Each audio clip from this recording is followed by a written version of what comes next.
Bonjour et bienvenue sur Hacketélé. Nous sommes aujourd'hui dans l'écocentre en Dordogne et nous avons dans ce salon des auteurs, on a le privilège de recevoir deux auteurs. C'est Fabien Benoît et Nicolas Selnik. Messieurs, bonjour. Bonjour. Bonjour. Vous avez coécrit un livre donc, qui s'appelle Technolutte. De quoi parle ce livre ?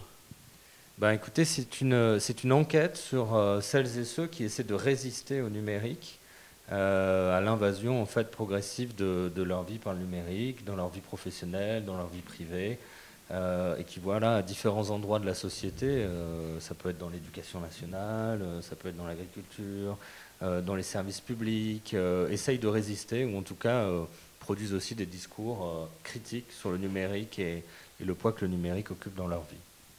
Alors, c'est votre cas particulier de résister à la technologie ? Alors nous, on fait plutôt un travail de journaliste, c'est-à-dire qu'on s'est intéressé à ces gens sans forcément se dire que ça nous concernait directement, mais en effet, en tout cas en tant que journaliste, en tant que jeunes actifs, dans tous les cas, on peut difficilement échapper au fait de devoir toujours répondre à des sollicitations, utiliser de plus en plus Internet. C'est un travail très numérisé aussi, mais c'est pas forcément en partant de notre expérience personnelle qu'on s'est lancé sur cette piste, c'est plutôt en s'intéressant aux mouvements qui se passaient, qu'on voyait grossir et qui petit à petit nous ont semblé former quelque chose d'assez significatif dans la société. Alors sur votre livre, que honnêtement je n'ai pas encore lu, Enquête sur ceux qui résistent à la technologie, est-ce que vous abordez un peu le problème de Internet avec les jeunes ? Oui, quel problème ? Plein de problèmes. Oui, il y a plein de problèmes sur Internet. Les enfants qui peuvent aller sur des sites peu recommandables, voir par exemple ce qui se passe en ce moment en Israël, où il y a ou même hier, lorsqu'il y a eu l'assassinat d'un professeur à Arras, il y a plein d'images qui arrivent sur le net et qu'il faudrait peut-être éviter qu'ils voient.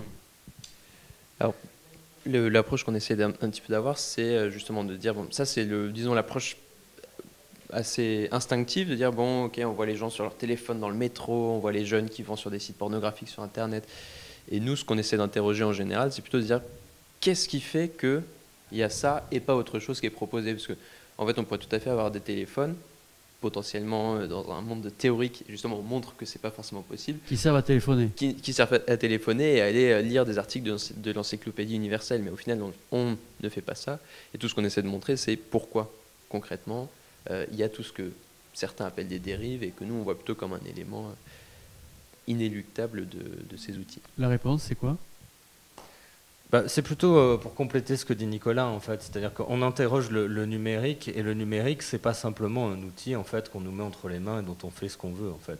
Il véhicule une idéologie, il fonctionne d'une certaine manière, c'est inscrit dans les programmes, c'est inscrit dans la façon dont c'est conçu.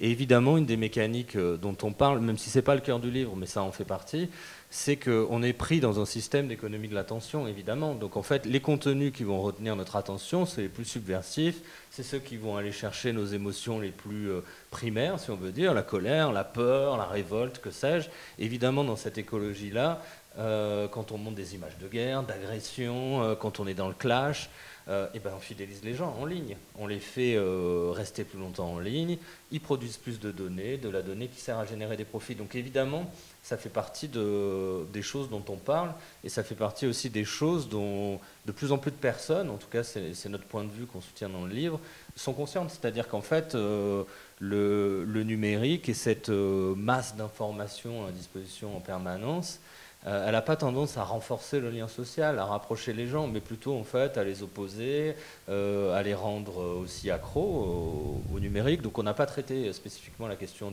des addictions aux écrans, des choses comme ça. Il y a des super bouquins qui ont été écrits là-dessus. Je pense à Michel Desmurger, voilà, je crois que ça s'appelle La fabrique du crétin digital. Mais en tout cas, ça fait partie des choses qui poussent les gens à se dire, voilà, il y a quelque chose qui ne marche pas, il y a quelque chose qui procède de l'excès, il y a une emprise sur nos vies. Et en fait, on veut s'en détacher, on veut essayer de trouver des façons de s'en détacher. Parce que quelque chose qui me semble vraiment important à préciser, c'est que l'enjeu, c'est pas simplement de dire les jeunes vont sur les sites pornographiques, les jeunes regardent. En fait, c'est un modèle économique et dans l'état actuel des choses, les réseaux sociaux, les grandes plateformes, c'est des entreprises qui ont pour but de faire de l'argent, ce qui est le but d'une entreprise comme une autre, mais il faut bien comprendre que la matière première de cet argent, Et c'est particulière. notre attention, etc. Donc en fait, s'en tenir simplement à la question de les jeunes vont voir des sites porno ou autres, ça ne me semble pas interroger les problèmes sociaux qu'il y a derrière. Donc on est toujours en train de faire en sorte d'appâter entre guillemets le client pour qu'il vienne et le rendre un peu captif. Donc à l'issue de ce livre, est-ce que vous avez des solutions pour dire je vais essayer de me désintoxiquer?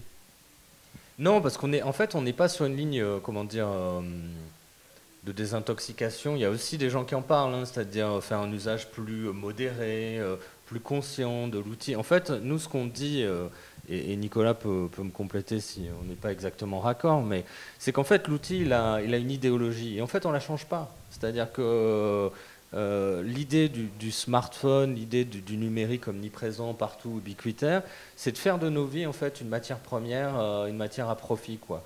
Donc en fait, une des solutions les plus simples, les plus radicales, c'est de ne pas s'en servir en fait. C'est de ne pas aller sur Facebook, c'est de ne pas aller sur Twitter. Quand on parle d'autres sujets comme la reconnaissance faciale, l'intelligence artificielle, l'idée c'est pas de faire de la reconnaissance faciale plus égalitaire, mieux pensée, plus efficace. Non, en fait, c'est pas de reconnaissance faciale du tout. Et ça vaut aussi pour l'intelligence artificielle, c'est-à-dire si l'intelligence artificielle, ça sert simplement à nous faire produire plus, à détruire des savoir-faire qui existent aujourd'hui, hein, le vôtre, hein, peut-être le nôtre aussi, celui de journaliste, produire du contenu et compagnie, en fait, ça n'a pas d'intérêt. Donc en fait, l'idée, c'est pas de réformer ça, c'est pas d'améliorer ça, c'est de s'en passer. Et une des pistes, en tout cas moi qui m'est chère, c'est l'idée de, et c'est pour ça que ce livre il doit un peu, comment dire, un peu amener du grain à moudre quoi dans la réflexion et la conversation de chacun. C'est qu'on peut aussi songer à désinnover, à se dire en fait cette innovation là à tel endroit, elle sert à rien en fait. Elle dégrade en fait la façon dont on vit, elle dégrade nos métiers, elle rend notre vie privée moins bonne, plus stressante, que sais-je. Et en fait, on peut essayer de s'en passer, quoi. Ça ne veut pas dire évidemment qu'on jette le bébé totalement avec l'eau du bain. Ça veut dire qu'il y a des endroits, évidemment, on pense immédiatement à la médecine, à des choses comme ça. On peut servir d'innovation technologique si ça va dans le sens du bien commun. Mais il y a plein d'endroits où en fait ça ne fonctionne pas et ça rend les gens malheureux, tristes dans leur travail, dans leur vie privée. Donc il faut s'en passer. Mais les choses étant ce qu'elles sont, c'est pas fait pour s'arrêter. Alors, est-ce qu'il faut prévoir de faire de l'éducation, notamment aux jeunes enfants, pour savoir utiliser correctement cet outil? À mon avis, c'est une partie de la réponse, mais c'est une partie de la réponse qui n'est pas suffisante. C'est-à-dire, de la même manière qu'on peut te faire de l'éducation pour dire il faut manger 5 fruits et légumes par jour, si tout ce que tu as à côté de chez toi, ce sont des plats ultra transformés, etc., tu ne peux matériellement pas. Et en fait, nous, ce vers quoi on s'achemine, c'est des trucs, et c'est ce qu'on voit comme dispositif, c'est dire oui, il faut faire de l'éducation, il faut apprendre à mieux s'en servir. En fait, ce qui est important à rappeler encore une fois, c'est que par exemple, on va te dire, il faut mettre un petit minuteur qui te dit, ça y est, tu as passé 1 heure sur Instagram. Instagram, par exemple, comme tous les autres, sont conçus pour que tu y passes 4 heures. Donc, on te remet la faute sur toi. Donc, peut-être qu'il y a un moment où, en fait, la question devient politique dans le sens comment est-ce qu'on s'organise concrètement en société, qu'est-ce qu'on veut faire de nos institutions, de nos outils, qu'est-ce qu'on veut qu'ils nous fassent aussi à nous. Et la question, à mon avis, c'est moins de dire il faut apprendre aux enfants à résister à cette tentation qui est vraiment omniprésente, et puis en plus qui est quelque chose de fascinant. On a tous cette fascination, mais c'est plutôt de se dire collectivement, bon, pourquoi est-ce que ça nous pose problème, et est-ce que c'est à l'individu lui-même de prendre en charge tout ce que les autres essayent de faire sur lui. C'est la première réponse à apporter. Pourquoi est-ce qu'on ne prendrait pas le problème dans l'autre sens en disant mais pourquoi est-ce que ces plateformes ne changeraient pas de modèle pour arrêter de nous capter notre attention, auquel cas on n'aurait plus besoin de dire à un enfant de 4 ans il faut que tu résistes à toute l'ingénierie déployée par des centaines d'ingénieurs de pointe pour capter ton attention. Parce qu'il y a un combat qui est un petit peu déséquilibré dans ce sens-là. Ils vont le faire d'après vous ? Ça, c'est une lutte politique qu'il faut engager. C'est ce que portent certains groupes, c'est ce que portent à moindre mesure, de manière beaucoup plus réformiste, aussi des institutions au niveau de la Commission européenne vis-à-vis de ce que font Facebook, etc. Le sentiment qu'on a avec Fabien, c'est qu'on est face à un raz-de-marée technologique, c'est un déferlement, une technologisation d'absolument tous les pans de notre société. C'est une lutte qui est loin d'être gagnée, c'est une dure lutte, avec des enjeux économiques très importants, ce qui fait que les acteurs ont beaucoup à gagner si l'autre camp, c'est-à-dire celui de ceux qui résistent, commençait à monter en puissance. Mais en tout cas, c'est une lutte qui nous semble très importante au niveau aussi de la manière dont on va vivre nos vies, ce qui pose des questions, qu'est-ce que la vie qu'on veut vivre, est-ce qu'on veut vivre justement de plus en plus rivé à nos téléphones, etc. Alors pour revenir à votre livre, donc, vous l'avez écrit à deux, comment ça se passe le travail à deux?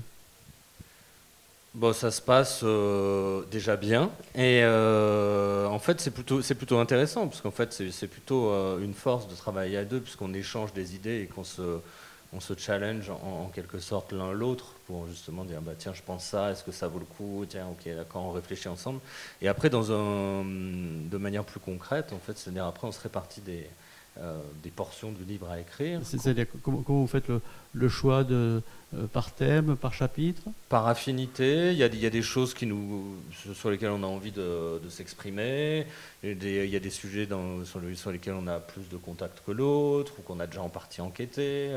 Donc voilà, on se répartit en fait les parties du livre, et puis ensuite on se fait une lecture croisée, c'est-à-dire tiens, tu as écrit ça, est-ce qu'on pourrait pas rajouter ça, est-ce qu'on peut pas compléter Donc ouais, c'est plutôt une force. Et puis aussi, il faut être assez franc, c'est-à-dire que l'économie du livre étant ce qu'elle est, c'est intéressant aussi de travailler à deux pour travailler un petit peu plus vite, être plus efficace. Voilà, on ne devient pas riche en écrivant des essais, sauf à écrire vraiment des best-sellers. Donc c'est intéressant aussi d'un point de vue économique, d'une certaine manière, pour être plus efficace et aller plus vite dans le travail. Et quand on n'est pas d'accord? C'est ça qui est passionnant, c'est que, à mon avis, écrire à deux, ça permet justement de sortir de ses propres intuitions, de ses propres biais de confirmation. Et c'est quand on va avoir un désaccord, mais ça c'est vrai dans tout, quoi, qu'on va creuser les questions et parvenir à un accord, parvenir à une position qui satisfait peut-être un petit peu les deux. En fait, écrire un livre à deux, c'est mener un débat à deux. On n'est jamais 100% d'accord sur le moindre point. Après, il faut toujours argumenter et sortir ses meilleurs arguments, et c'est les meilleurs arguments qui se retrouvent a priori, et espérons-le, dans le livre. Pour faire ce livre-là, combien de temps il vous a fallu? C'était une enquête d'1 an et demi, entre 1 an et demi et 2 ans. Alors, on était sur des temporalités un peu différentes. différentes. Comment on vit pour faire une enquête comme ça?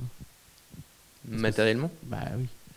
On vit en travaillant à côté et en faisant l'enquête le week-end. Donc vous êtes journaliste indépendant pour plusieurs médias? Ouais, pour Libération, Reporter, Social, Terre, de mon côté.